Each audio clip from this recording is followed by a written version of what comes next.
زبان اللہ کی بہت بڑی نعمت ہے، بہت بڑی نعمت ہے، اسے اپنے حق میں زحمت نہیں بنانا چاہیے۔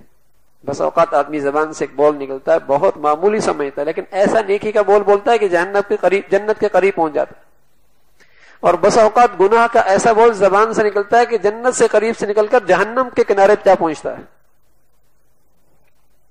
اس لیے کہا جاتا ہے کہ پہلے تولیں اور پھر بولیں۔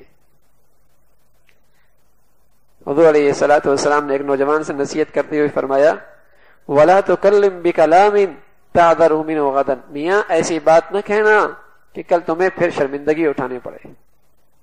وَلَا تُكَلِّمْ بِكَلَامٍ تَعْذَرُ مِنْهُ غَدًا، اس لیے کہ جب تک کہ بات اس کے اندر ہے تو یہ بات کا بادشاہ ہے، چاہے نکالے چاہے نہ نکالے، لیکن جب زبان سے بات نکل گئی تو اب یہ بات کا غلام بن گیا، اب معاف کراتا پھرتا ہے، شرمندہ ہوتا پھرتا ہے، ذلیل ہوتا پھرتا ہے۔ اس لیے پہلے سے تول لے کہ بولنا بھی ہے کہ نہیں اور کتنا بولنا ہے، یہاں میرا بولنا صحیح بھی ہے کہ نہیں۔ فرمایا وَلَا تُكَلِّمْ بِكَلَامٍ تَعْذَرُ مِنْهُ غَدًا، ایسی بات نہ نکالو کہ کل معذرت کرنی پڑے، دنیا میں شرمندگی اٹھانے پڑے یا اللہ کے ہاں اس کی شرمندگی اٹھانے پڑے۔ اس لیے زبان کا کاٹ بہت خطرناک ہے اور زبان کے زخم بہت خطرناک ہیں۔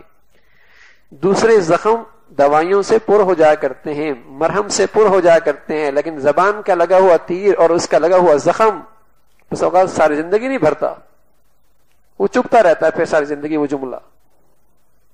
اس لیے پہلے ہی سے احتیاط کی جائے۔